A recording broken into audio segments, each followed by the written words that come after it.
God won't give you anything you can't handle. Is that true? Yeah, is that in the Bible? Kind of. Why does God allow giants? Why would he make our friend Joanna face this giant when he could have just taken it away? I begged for it, God to take it away. I didn't want it, and God said no. This giant's staying. I feel like I'm in a season where I need people to remind me of that. Why are wicked people so prosperous? Tell me that. Why are evil people so happy? Because I'm out here slaving away. The giants are coming. They're on their way. You have no clue how God's preparing you.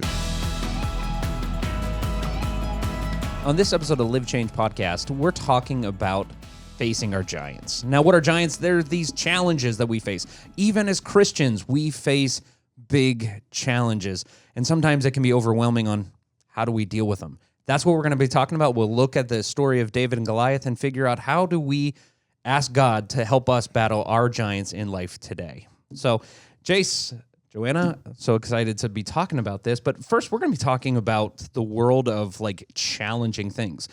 God never promised us a world without, obstacles or, big situations that come into our lives. No, and he promised the opposite. Didn't Jesus said at one point, in this life in this world you will have trouble. Yeah. Oh, absolutely. I mean, it's like, there's my promise. Yeah. But I think there's some people believe this myth out there that, hey, if you have Jesus in your life gets easier. Do you want to just expel that before we go any further? Does Jesus make it easier? Jesus makes it better, but not easier. Not easier. See, now that's a more realistic T-shirt we need. Yeah. Because I feel like we have lots of T-shirts and posters that tell you it's all the opposite Gravy, of that. all up into the right. No, it costs people their lives to follow Jesus. Yeah. So That's a much more exciting T-shirt sell. Wow. Maybe we need to create a bracelet or something where it's like better, not easier. Yeah, there you go. Oh, I like that. Stay I do tuned. too. Yeah, I like that a lot. I think we just created copyright. Yeah. Let me take a note real quick. Buy the website. But it's true. It's totally true. And we still face giant obstacles in life. So those obstacles might be relationships. It might be health. It might be mental health. It might be some financial stuff or work or anything. It could be any number of things that these we call them giants. These big situations that happen. Maybe you're being picked on at school, or maybe you have an ailing parent, or whatever it might be. You have giants. And we're going to look at the story of David and Goliath and kind of equate our giants to the ones that David battled in the Old Testament. So, but before we go any further, I think it'd be wise for those that maybe aren't as familiar with the story. Jace, could you just give us a little snapshot of the story of David and Goliath that we're using kind of to steal that language of giants from? I do think it's interesting that when we face things like that, we use imagery of like bigness, giant kind of, and we might not say giant, but this feels heavy. I feel weighed down by this. This feels bigger than me. So it's just interesting that even that language makes its way into sort of everyday life for us when we're facing things that feel overwhelming. Yeah. So, the story of David and Goliath is actually one that a lot of people are probably familiar with, even if you're not, real familiar with the Bible, or maybe you're new to faith or don't know much about Christianity.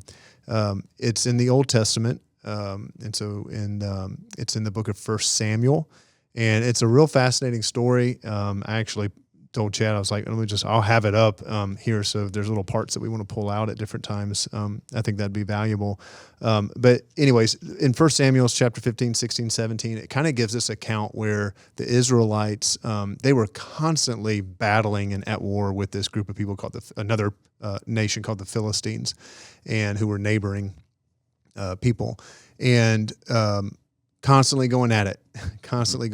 It's funny because, sometimes we look at what happens in the Middle East and we forget this is millennia of fighting that's been happening over land and territory and all sorts of different things. But that's a really good reference point, because sometimes I read these stories and I've been taught as a kid, like Sunday school, and it's like, oh, the Philistines and the Israelites, they didn't like each other very much. But you put it into modern day terms, you're like, oh, that level of just vitriol. Yes, yeah, and very deadly and very horrendous kinds of stories, even in the scriptures, in the Bible. And it's funny because the Bible is, if the Bible were made into a movie, it would be rated R. I mean, it would be if you literally took some of these stories in the Bible. I mean, there's some very raw and real kinds of things that happen, in particular in the Old Testament. And this is one of those stories in some ways. So you've got these two people who are fighting, right? The Israelites and the Philistines. So this is the setting. And apparently the Philistines had this one particular man, one of their soldiers, who was what they would have described as a giant. And so I'm not sure we know exactly, but some people, I think at one point, do they give his height? But somehow do they? Yeah. Okay. And I think it comes out to around 9 feet tall or whatever. Yeah. So, some people today think that this Goliath, and so his name was Goliath. Some people think that he may have had a pituitary gland disease, which it's not common, but it can happen where you grow inordinately larger. Think Andre the Giant, Yeah, that's good. And I don't know if he had that same pituitary gland disease. I just know that can cause that. Your body doesn't stop growing. It doesn't stop ever growing. Anyways, how he became that, don't know. But it's interesting that it's not necessarily unheard of.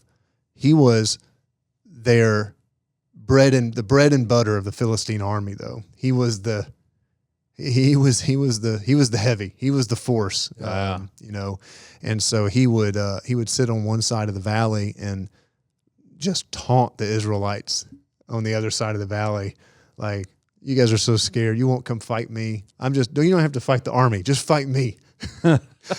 And he's terrifying, and the Israelites are paralyzed with fear. This is how you know. This is like one of the indicator lights you're facing a giant. What scares you. And not just scares you, but terrifies you, and sometimes those giants are hypotheticals, things that they're not even real, but they're hypotheticals. Like, well, what if this happens to my kid? Or what if I lose my husband? Or whatever. And you're not even in the realm of reality anymore, but you're fearful, and that's a giant too. So my point is, that's one of the markers, and it terrified the Israelites. David, how much further do you want me to go? No, this is great.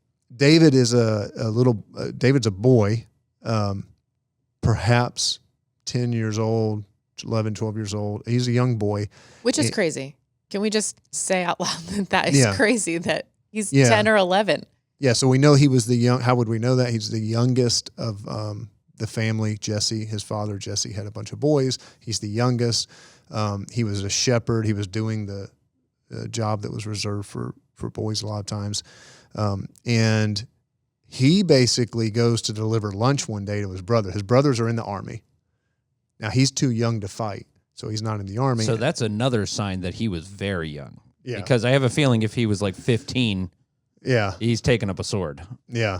Well, but instead of taking up a sword, he has to take up a sandwich. So he takes sandwiches to his brothers who are on the front line, which I think is funny too. It's like they didn't have...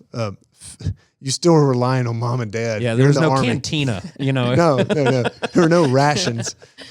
So David goes to deliver the sandwiches to his brothers on the front line, and while there, hears Goliath taunting the Israelites.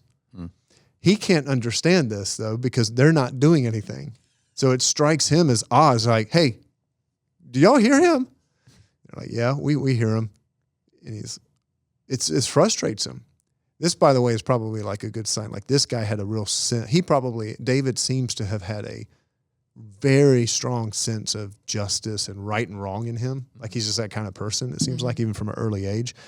He couldn't reconcile. There's no nuance. He's like, if he's doing that, someone needs to stop him. Because not only is he taunting you, not only should you take this more personal, but he's taunting the God that you say that you serve. So David decides to do something about it, and to do something no one else was willing to do, which is to go out and fight him. The king, whose name is Saul, he sees this, and he says, you're going to go fight him? Good. Let me put some armor on you. So he takes him in to give him his armor. Another sign that he's very young is adult male armor doesn't fit him. It's way too big. And so he's like, forget this. He takes all the armor off. He's like, I will go like this without the armor. Just give me my sling. And so he picks up a sling. Again, this is a common tool that shepherds would have had. I don't even know how to describe it. It's just like leather straps. Yeah, right? it's leather straps. You don't pull it back and then let go. It's not rubber. I don't think they had rubber band technology back then. And like you don't think of rubber band technology as being like an advancement. Yeah, the early Bronze Age is when the rubber bands made their way into the great moments in time. The wheel, the rubber band, Post-it notes. So, leather straps I think is a good way of kind of thinking about it, with a pouch. Yeah. And so he would go, and again, common for shepherds to have this because it would help them to fight off animals who might be coming after the sheep. Now, when you think of him launching stones out of this sling, this is not, I'm going to throw a rock at someone.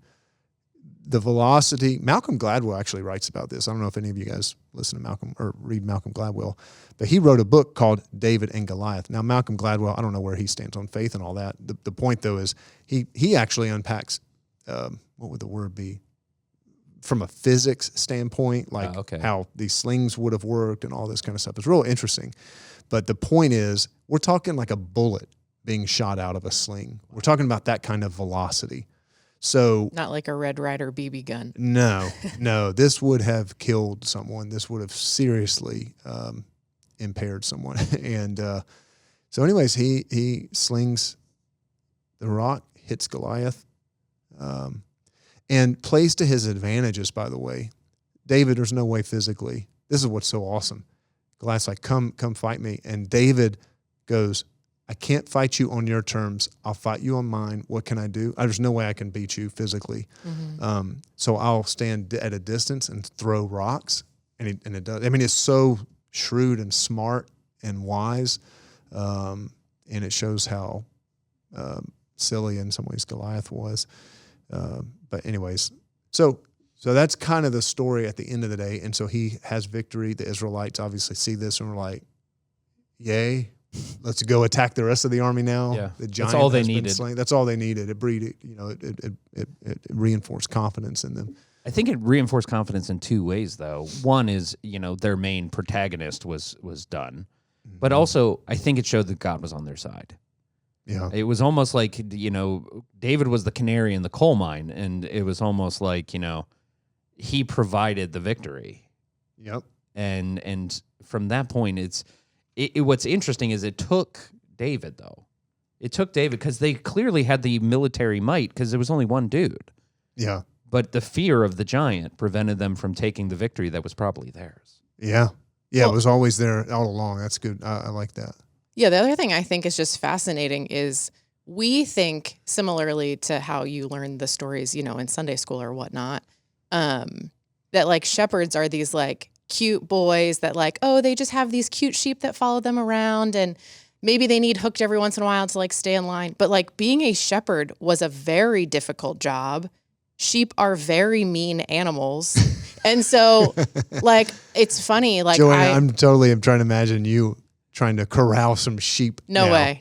And they're like gross. disgusting. I've got friends who are shepherds and they're nasty and they're mean. Yeah. Right. And so just thinking too, I don't know, it strikes me that like we think like, it's like a cute shepherd with his cute sheep. Yeah. And like really, like God was preparing him, had him in the exact right place, giving him the exact right skill set to be able to go with Saul, like to Saul with confidence and say, hey man, I know you don't think I can handle this, but like I've been inadvertently training for this. And I think you're getting we're going to unpack all this, Joanna, because like ultimately some of the things that he was doing, some of the other little things that he faced played a part in his ability to overcome. And sometimes God prepares us for the giants we face long in advance. Totally.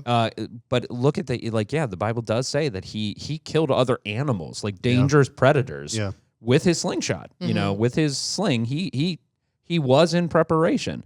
He also had plenty of time on his hands because as a shepherd, you're sitting out there for a while. So I imagine he was doing plenty of target practice, with his sling. It's interesting to think about like that, though. The things that you feel are mundane, that you just keep doing, that God, you have no clue how God's preparing you. Mm-hmm. Like it's mundane for him to sit there and just throw rocks at a tree, because he's bored. But that's how he got skilled at target. It's not necessarily mundane. It's probably adventurous for a little boy to go kill a coyote that's trying to get your sheep. But it's a coyote. So it's like, big deal is a coyote. But what you didn't know is God was preparing you for something way bigger than a coyote. Yeah.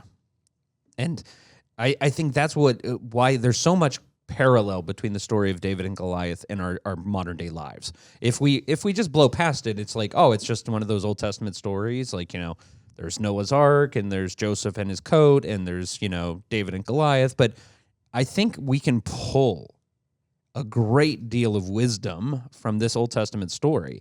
So the first thing is so how are our life challenges like Goliath?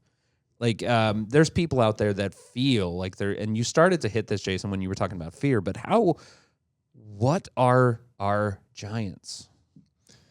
Well, I think it's like, okay, it's the things that feel overwhelming. It's the things that feel like I'm not prepared to handle this. It's the things that feel, that bring up fear inside of you. It's the things that you don't have experience with.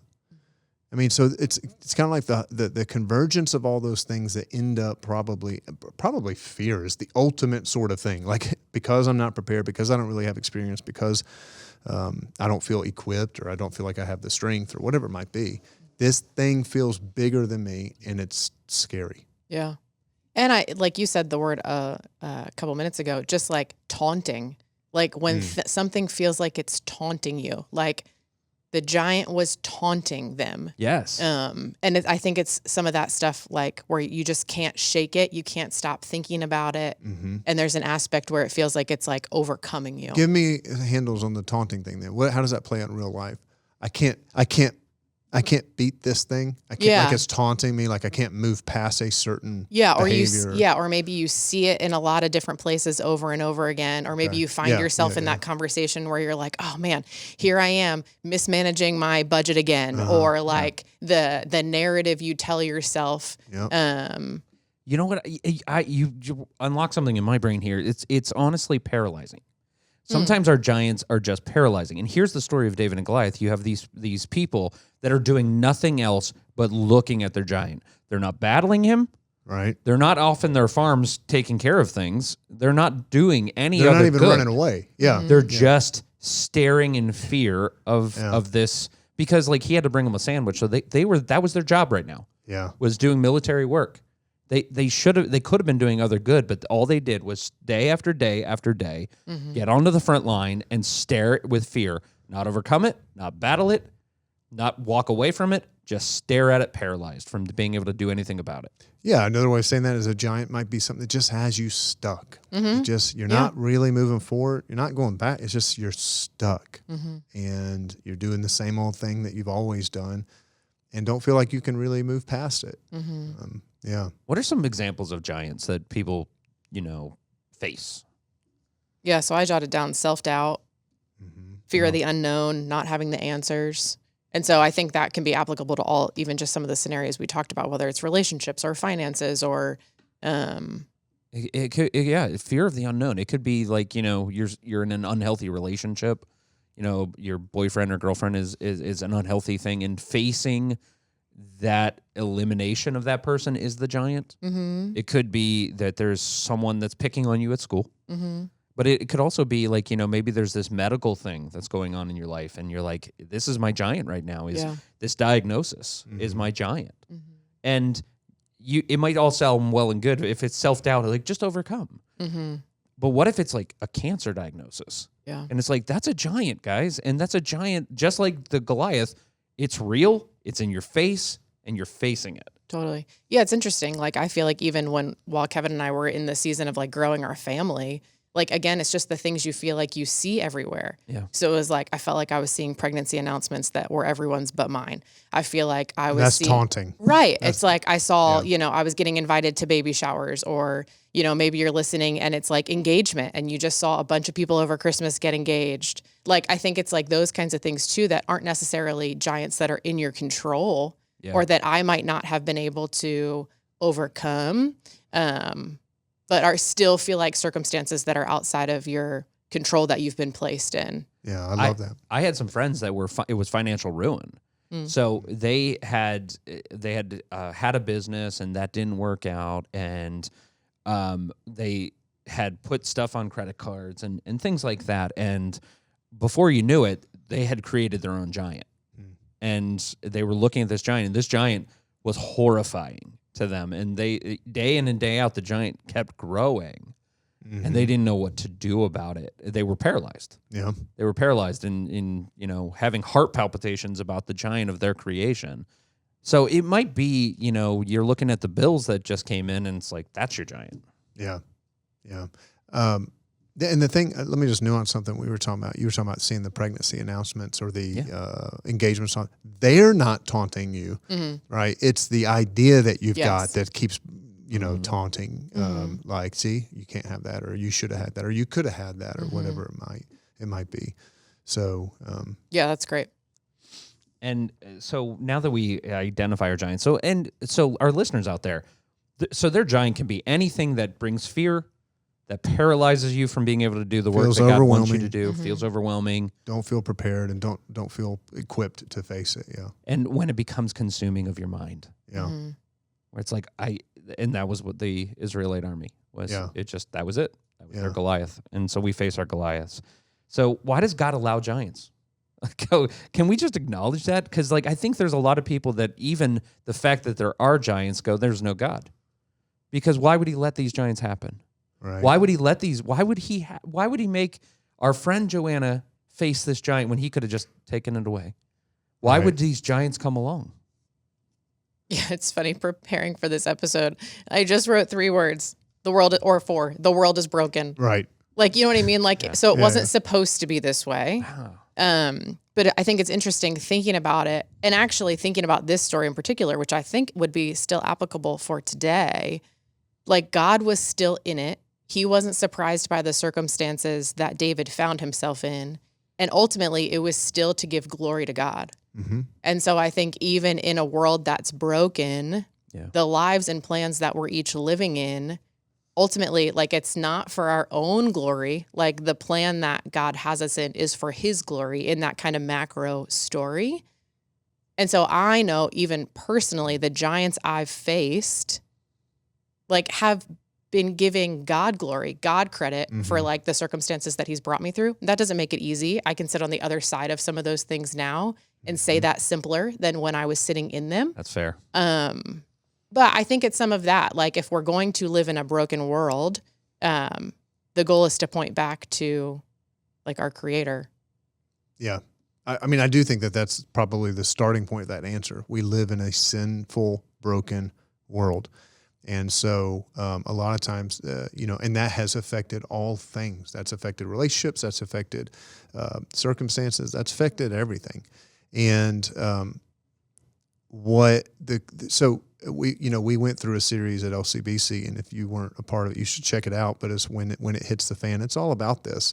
And it's all about why God allows those kinds of things and what God can do in them. And that really becomes the question about what can God do in the face of the giants that you are facing, and how can God still get the glory, and how can you grow as a result of it. And one of the things that actually I just thought of when you were talking, there's a Paul, one of the first Christians, one of the first leaders in the church. He talks about a giant that he faced that he begged God to take away from him. And he called it a thorn in his flesh. And again, not quite sure what it was. Some people think maybe he struggled with epilepsy. Maybe he had epilepsy. It was some physical ailment, it seems like. And then others think, and I probably tend to think this more, is that he was his eyesight was going, and so he was maybe going blind. And it really doesn't matter what it is. Whatever it is, he called it a thorn in the flesh. It was so disruptive to him. He didn't want it. So this is what it says in 2 Corinthians 12. He says 3 different times, this is in 2 Corinthians 12, verse 8, 3 different times I begged the Lord to take it away. I didn't want it. So it's not like go look for giants. They're your friend. No, they are terrifying. And some of them need eliminated. He says, I begged God to take it away each time, but this was the answer. Each time he said, my grace is all you need. My power works best in weakness. And he says, so now I'm glad to boast about my weaknesses so that the power of Christ, which kind of goes back to you, he's going to get glory in this, can work through me. That's why I take pleasure in my weaknesses and the insults and hardships and persecutions and giants, that's Jason there talking, and troubles that I suffer for Christ. For when I'm weak, then I'm strong. And all he's saying there is, I begged for it, God, to take it away. I didn't want it. And God said, no, this giant's staying. But you're going to learn something. You're going to discover something in your weakness and in your fear and all that. You're going to discover a strength that you didn't know you had, because I'm going to give you all the grace, what he said, all the grace that you need. But what do you say? Like, so I'm listening to this, and as a Christian that's trying to understand things, it makes sense. But it's not fair. It's not fair that why is it that it seems like some people face very few giants, or their giants, I'll take their giants over mine kind of thing. Why is it that some people just seem to have more giants than others? Is it the brokenness of the world? What is that? What do you say to that person that's like, this is the hits keep coming? You know what I mean? The honest answer, I don't know. Yeah. I don't know why. I don't know why God chose to have me face things in my life that he didn't have you to face. I don't know why God had you face things that I didn't face. I have no clue. I don't know the answer to that. I don't think you'll ever get the answer to that. What I think that we rest on is that God is with us in it. And I think we ought to be real careful about comparing our giants to other people's giants too, because you don't know. Mm-hmm. And while someone else's life may look, the Instagram, like, the epitome of Instagram, like greatness, you don't know what's happening under the surface. You don't know what invisible giants they're facing. And so just be real careful about that as well. Like, you don't know what people are going through, but I don't know. I have no clue. I remember one time we've talked about this, I think, where, what is that to you? When the two guys are, and Jesus is walking with Peter, and Peter's got John behind him, and Peter's like, what's going to happen to John? What about him? And Jesus is like, what is that to you? Like, you got enough to worry about. Yeah. So just be careful about comparing your life to other people's. And so I don't think that's helpful. I'm not saying it's easy. I'm just trying to say, I don't know. You're not going to find an answer. What you will find is the absolute assurance that God is with you in whatever you're facing. Yeah. So the questions and the problems change, but the answer remains the same. Yeah, 100%. But, for when we, look at Christian world, Christendom, how do you say that? Let's go with it. Christendom. As we look at the Christian world, we hear some platitudes that are just constantly said. And one of them is, God won't give you anything you can't handle. Like, you see, that's your T-shirt right there. It's like, God's never going to give you anything you can't handle. Is that true? Kind of. Yeah. Is that in the Bible? That is not in the Bible, but there's a version of it that's in the Bible. I need to try to find it because I probably should just read it. I don't have my phone on me. I know it's Paul talks about this as well, and what the passage actually says is, you will not be tempted beyond anything which that you were able to. That he will not provide a way out, or that you will able to handle. It's not talking about circumstances. It's talking about temptation. So to sin. So you will never be tempted in such a way that God doesn't provide a way for you, the power for you to say no to that temptation. Yeah. Did you find it? Yeah. Are you thinking 1 Corinthians 10? Yes. 1 Corinthians 10 verse 13 says, the temptation in your life are no different from what others experience, and God is faithful. You will not allow the temptation to be more than you can stand, and when you are tempted, he will show you a way out so that you can endure. Yes. And so I think we're just really good at stopping at that first sentence. Yeah. And not the continuing. Context is there is temptation. Right. And so we then apply that to, he'll never give you anything. Well, what do you mean by that? Be careful. He gave Jesus the cross.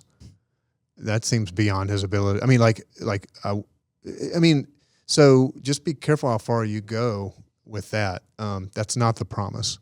So, and I also don't want to overstate that to say that he won't be. It's not defeatist either. Yep. Like he does give you what you need to get through it. But that doesn't mean you're not going to have things that don't feel like you can't handle them.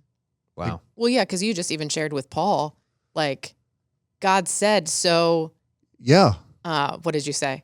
Yeah, my grace so I can show through you. I'm like not I taking work it away. best in weakness. He's like, you're right, Paul. You can't handle it. Yeah.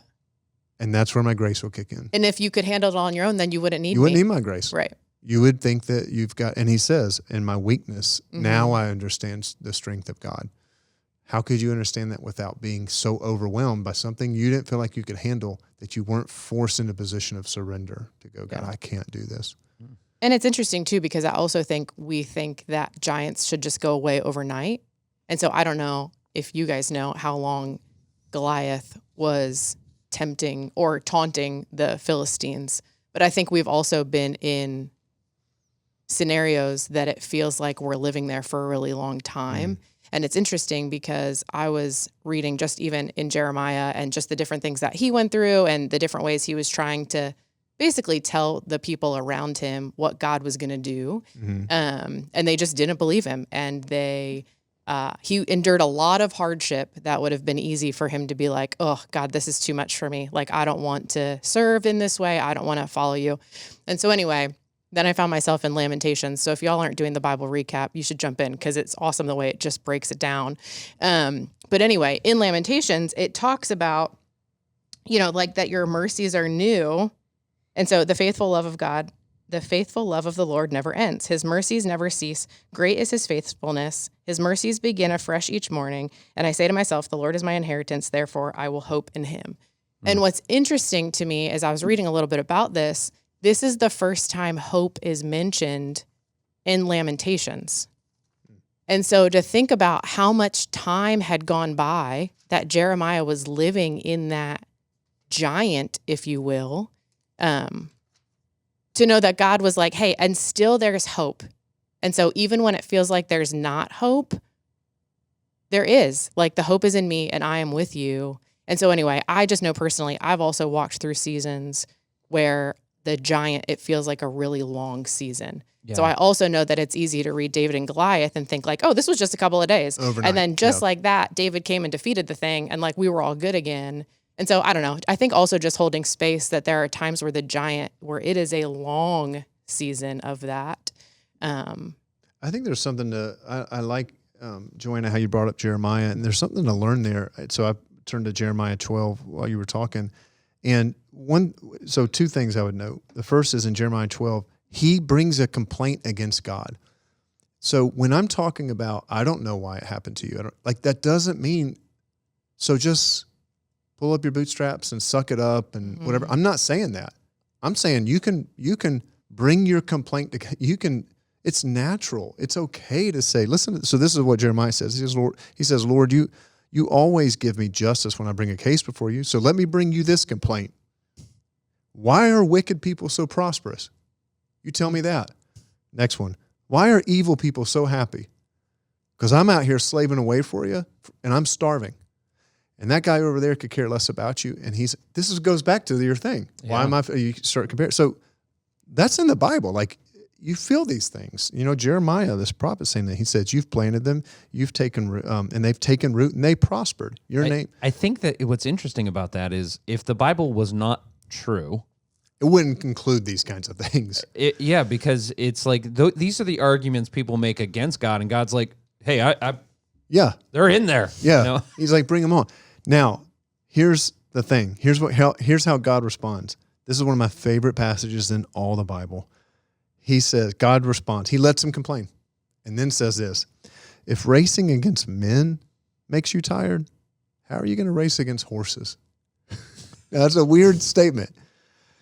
He says, if you stumble and you fall on open ground, well, then what are you going to do when the thickets near the Jordan? But let's talk about that first. He goes, if racing against men, he's like, oh, Jeremiah, I thought you had more in you. Huh. I thought you were ready to run with horses. You just want to run with men. Oh, I got that. Everybody, because all that's got you upset. Yeah, all right. I thought you were ready for something more. It's almost like this very, I was going to say passive aggressive. It's not that. It's a very shrewd way of making a point to Jeremiah. Like, I thought you were bigger. I thought you had more than that. That's okay. We can run with men. But when you want to run with horses, then you'll realize, yeah, it's pain. There's pain. And you won't get it. And you won't understand. And there's people, and you don't get my plans. And yeah, you're starving. And that guy over there who's dishonored me is, but you don't know the bigger thing I'm doing. People who run with horses accept that. And now they can go. They're above it. Mm-hmm. They don't get dragged down into it. So there's this element of growth. Mm-hmm. And it's like, this, like not growing weary mm-hmm. in this, because what God's doing in you. Mm-hmm. And I think there are circumstances that also have the nuance of circumstances we're potentially creating for ourselves, or like habits and hangups that we're getting stuck in ourselves and not realizing. Giants. Yes, exactly. Yeah. Versus some of the nuance of giants that feel like, I didn't ask for this. Yeah. Or, you know what I mean? Yeah. I mean, that's a real, and even then, I think even the ones that you didn't ask for, there's still a little bit of a victim. I feel like, honestly, that's kind of part of what God is challenging there in Jeremiah. It's like, if you want to play the victim, that's what all men do. That's mm-hmm. what all women do. Like, cool, we can run with it. But if you want to be above that and see me do a work of glory that's like bigger, it's going to mean there's going to be a pain with that, but you'll run with horses at that point. Mm-hmm. Then we can go way further, faster. That's powerful. Farther, faster, further, faster. Now we'll look it up. Further. I've never understood the difference. But God doesn't leave us there. And I think in the story of David and Goliath. Sometimes he does. Well, I think that I'm David. That's Paul. You know what I mean? I feel like I'm probably David in the story of David and Goliath, but chances are I'm one of the soldiers on the sideline. Like I feel like I'd like to think that I'm the one that has the courageous faith, but I'm the one shaking in my boots, and God sends David. Oh, yeah. So, well, you're probably both. Because you've probably been both in life. Because let's face it, like the giant was everyone's giant. David just took it out. Right. Yeah. But it was everyone's giant. And for some people, the giant will be eliminated by God, by someone else. Or the giant there'll be some healing in some way that God is the primary source of. And so my question is, like, the Bible's filled with passages about, how we can cling to God. God is our refuge. God is our strength.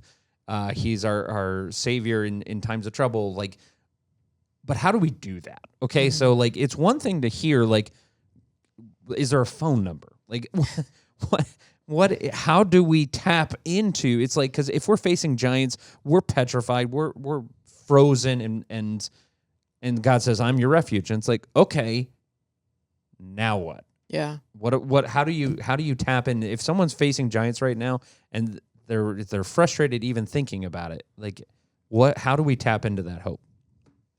Yeah, I think there's probably the idea of whether you're in it right now facing a giant or if you're not. And so maybe let me speak to if you don't feel like you're in it right now. I think there's a lot of good that comes from practicing clinging to God when it doesn't feel like it's all at stake in the moment. Mm-hmm.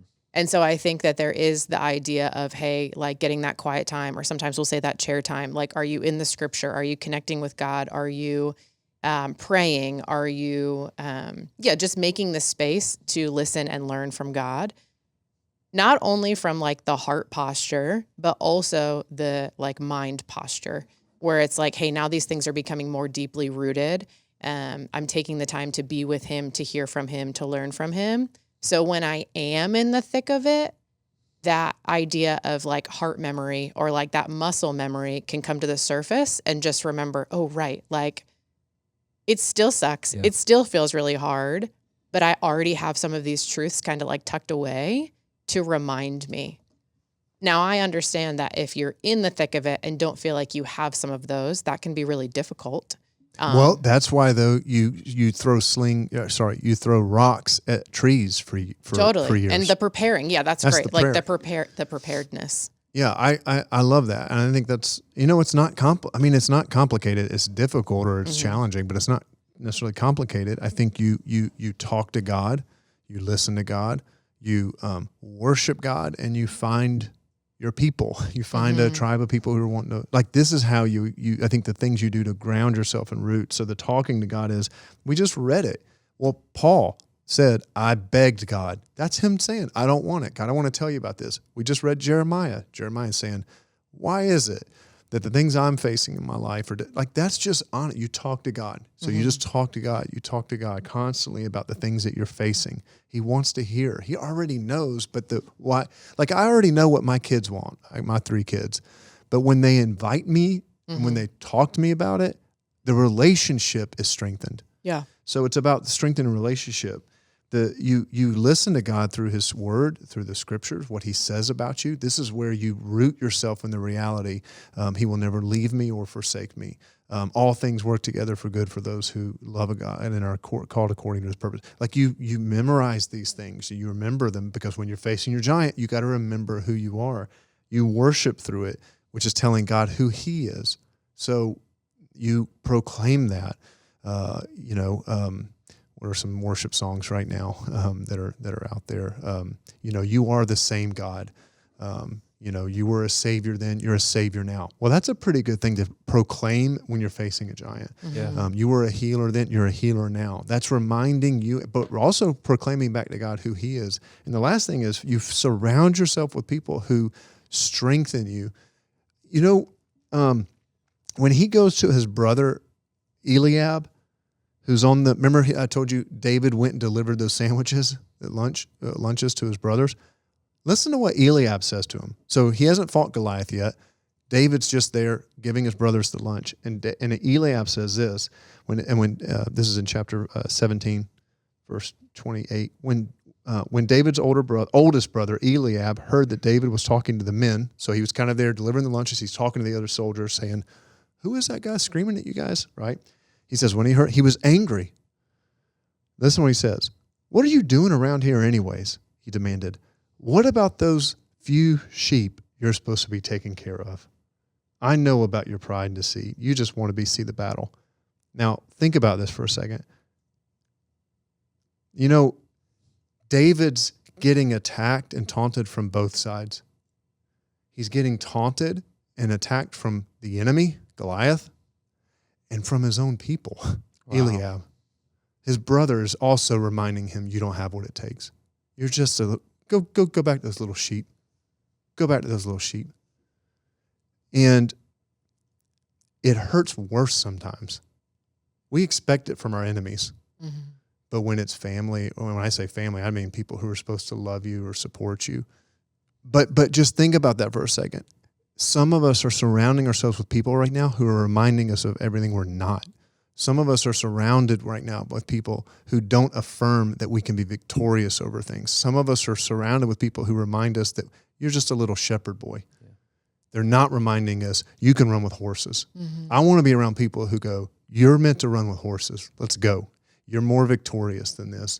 You have what it takes through Christ to be able. That's the people you want to surround yourself. So how do you face your giant? Let's just keep going back to that, right? You talk to God, you pray, you let it out, you pour your heart out to God, you saturate yourself in the truth. You memorize the things that, the scriptures of who he said you are. You worship him and proclaim back to him who he is, and you surround yourself with people who elevate, who rise you up, who lift you up to greater things. Not remind you you're just a little shepherd. I think that's amazing. For me, one of the things that I'm processing, just listening to this, is it's sometimes where our eyesight goes. Mm-hmm. Sometimes having God as our refuge only works when we put our eyes on Him, and so it makes me think we have to stop looking over at the giant and we have to start looking up at our mm-hmm. God. Yeah. A good example of this is like when my kids. You still have little kids, but when your kids are afraid of something that's in the room, or maybe they're afraid of a big dog or whatever, I would remember my kids would turn And they come running and look at me. Like, Yeah. dog didn't go away. Scary thing didn't go away. But they ran right onto me, looked at me, hopped in my arms, and just knew that they were safe. But they didn't want to look at it anymore. They were just like, I'm just going to look at you. What's interesting is when the older we get, we're like, well, we gotta look at our problem dead in the eyes. And I think God's like, no, you can just look at me. Yeah. I think and anxiety especially. So if you're listening and you have anxiety, I'm well versed in anxiety because I faced that giant myself. And anxiety, the answer to anxiety is getting your eyes off of what's creating anxiety. It's one of the most important elements of eliminating anxiety of your life. Do you have examples or maybe practical? Totally. So like one of my anxieties is germophobia. Like, so I struggle fearing that I have become contaminated with something. You're not walking around grocery stores without shoes on. And, I'm painfully aware of people that, that's pretty much the state of Alabama. I'm painfully aware of people using gas pumps and then not washing their hands and then going to eat a sandwich. I can't deal with that. Yeah. But when I'm having anxiety, like I've exposed myself to a germ or something like that, the worst thing I can do is Google and look at and delve deeper and look at the giant and like I'm going to see how big the giant is. I'm going to measure the giant. I'm going to, Yeah. But the most healthy thing I can do in those moments is God is good. God protects. God, like, so the eyes go up instead of over. That's awesome. I also think too, just what you guys are sharing, I find myself in seasons where I need to hear that from other people too. And so it's funny, Jason, even you just sharing that, it almost like made me emotional and made my heart race a little bit because like I feel like I'm in a season where I need people to remind me of that. And so you might be listening today and you're that person for someone. Oh yeah. And so I think like how you mentioned community, like those are the people that can help you remember, hey, no, you're made to run with horses. You have everything that you've been training for. You're ready for this moment.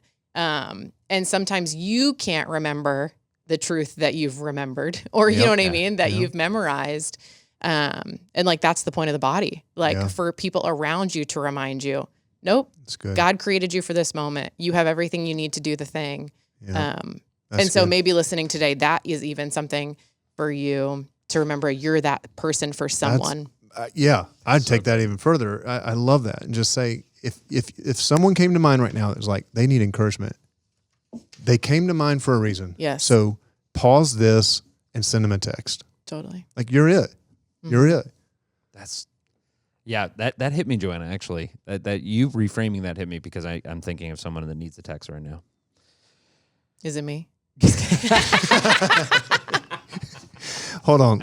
I got to text someone, guys. We need to pause the recording. I need to Chad's text Joanna. Chad's phone just starts. Bzz, bzz. Joanna, you have a text. Oh my gosh. I'm going to text you later and you'll be like, you were made to run with horses. Kevin's going to Sounds like another t-shirt. So far we have better, not easier. Oh yeah, better not easier. And you were made. I was made to run with horses. But I'll be running with horses. Guys, after this episode, we'll just release a line of swag for y'all to remember. Yes. I have this image of these Palomino horses, like no, the little ones that like do the oh my goodness, the little trick ponies. I just thought of Sebastian from Parks and Rec. Yeah, little Sebastian. Yeah. Oh my gosh, that's amazing. So, can we giant proof our life? If we have enough faith, can we just, No. No. You can't. I wish we could. It'd be a lot easier, but it would be a lot less adventurous. It'd be a lot more boring life, and we wouldn't learn who God is. We wouldn't know God. Yeah. We wouldn't know His character. We wouldn't know He's trustworthy. That's the only way. How do you know someone's trustworthy unless you got to dive, unless you got to jump? Yeah. It's the only way. I think that's what Paul was saying. But what about the giants that just don't go away? The persistent giants that's like, because like the Paul giants. Then I would remind you what Paul said. His grace is His grace. He will give you more grace than you need. That's all I can promise you. That's all I can say is He will give you what you need. He'll give you the grace that you need for the moment. That's all. That's all I can promise you. Like, well, that stinks. Well, I know. I have a relative that their spouse just passed away, and at a relatively young age, and they're grappling with this like hope in the in spite of what the giant that they're facing right now, the loss of this loved one. And it is astounding what God is doing in the midst of the grief. Yeah. Of the giant. It's interesting to be able to see what it's doing for the family, what it's doing to bond them. Well, and see, I like how you said that, because see, this is what God does. He doesn't take the giant away. He reframes what victory looks like. Sometimes he doesn't take the giant away. Sometimes he does. But if he doesn't, he will reframe what victory looks like. And victory becomes something more sacred than the thing being eliminated. Victory becomes a strength, a knowledge of who God is. What did Job say after he went through enormous pain? I had heard about you before to God, but now I know you. That's victory. Yeah. It's not victory, isn't. That's what I mean. It'd be a boring life and you wouldn't know. And it's just never going to happen. We live in a broken world, to go back to your point earlier, Joanna. Well, and you were talking about songs earlier. I mean, there's the song that it's like, you've healed and I've witnessed it. You've done this and I've witnessed it. You've done this and I've witnessed it. And so like I don't know, you talk about the movement that's lasted all of these years. It's because people witness God's goodness. Yeah. And how can you, I don't know, for me anyway, how can I not know that and be a part of that? And I've seen it. I've witnessed it. But goodness looks different ways. I have two friends that both had esophageal cancer. One, cancer basically just taken away. Like miraculously, like doctors are like, we're going to write a paper on you. Yep. Like this shouldn't have happened. The other one, he had eventually claimed the person's life. Same kind of cancer, same diagnosis, same everything. But there was victory in both. Yes. And the faith and the one that did pass away, he became a different person. He became a different person because of it. And there was like his proximity to Jesus changed. Yeah. His faith in Jesus changed because of the diagnosis. Yeah. Because of the giant. Yeah. Yeah, that's good. So our giants don't go away, but let's talk about personal stories. So do you guys have any stories of in your own life, a giant you faced that, maybe it went away, maybe it didn't, but what God did in that, and in you because of it? Well, I know I shared a little bit ago just around kind of our growing our family journey. And so like that has seen resolve in God's goodness. And I know I've shared a little bit about that, but it's funny. I also was thinking about what is the recurring taunting. And so I personally just can really struggle with self-doubt. And if I don't manage it well or are aware of it or call it out of the dark or, you know what I mean? That is something that can really just stick with me for far too long, that I can find myself in a place where, then you just like, I'm not equipped. Can I handle it? Why did you bring me here if I can't get out of it? And so I think for me, like self-doubt or that inner critic is definitely something that I've seen the enemy use as a giant to distract me from, what God wants for me. That's good. Yeah. I mean, one of the things, I can think of a million things personally. I mean, as a leader, I feel like I face this a lot where I feel like I'm stepping into things that there's no playbook for it. It feels intimidating. I feel, there's things that happen that I think anybody who's listening to this right now and you're trying to lead a team, or maybe you're in a position where you've got influence at work, or, there's moments that you face where you're like, I don't know what to do with this. I don't know really how to handle this. I mean, that's normal and that hits. And I think in those moments you're like, all right, God. I mean, it just grows your dependence. But those things, I feel like I face giants a lot in those, in the area of trying to lead. So. Wow. No, I love that. Yeah. I don't know. I'll just finish the story of the anxiety is like, it's a giant that didn't go away. I mean, I don't know how else to say it. There's not a cure for it. I mean, it could be. I mean, at any given moment, David could show up and kill my giant, or maybe I pick up the slingshot and kill my giant and it all goes away. That would be wonderful. Yep. But for right now, the giant's still there. But I really turn down the volume. Yeah. Yeah. And I don't listen to him every day because I'm Yep. it's there. It's there. It didn't go away, but it's I turn my focus on Jesus, and I focus on him instead of Googling the many diagnoses that I might have. So yeah, there's that, but there's any number of things. It could be anything, but I think the answers are the same.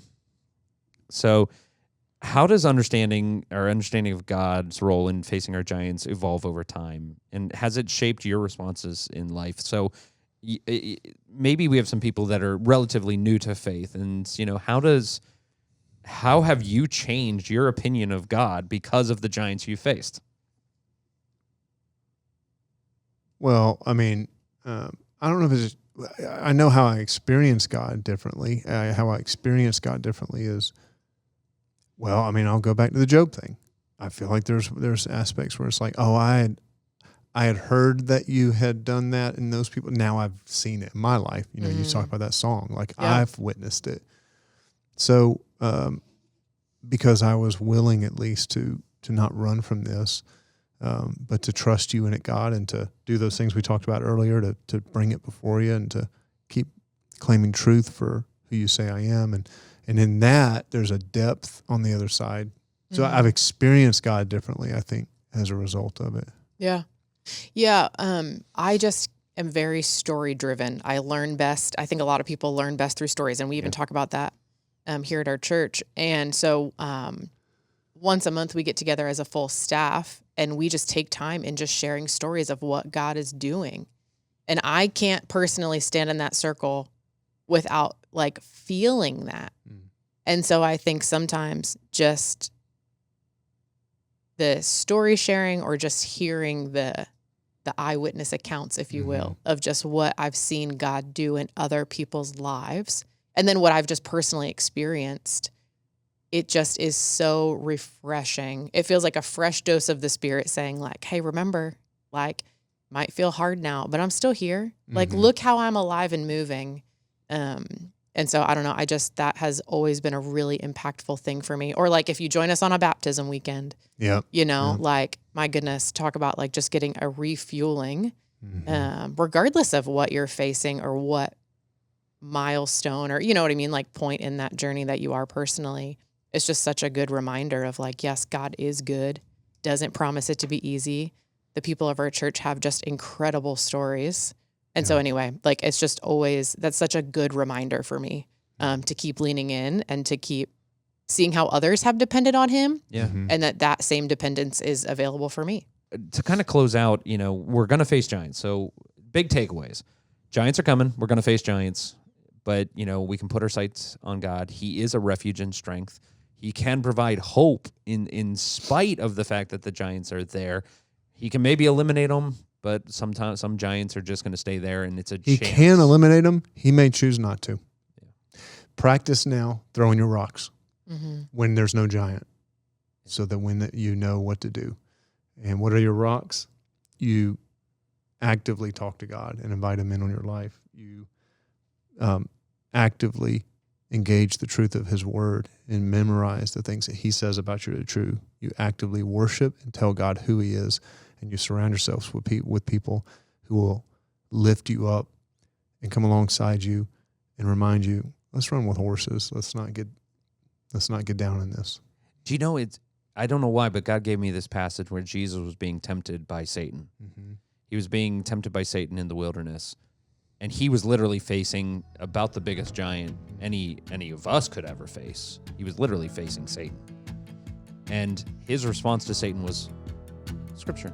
The Word of God. It was truth. So if Jesus faced his giants with Scripture, we might want to take note. Yeah. Life's not going to get easy, but at least you have, a community, and part of that community is this podcast. So keep listening, subscribe, leave comments, share with people. We'll keep coming each and every time with, more truth that's going to help you navigate life, including your giants. Because now that you're a life changed by Christ, go live that change out.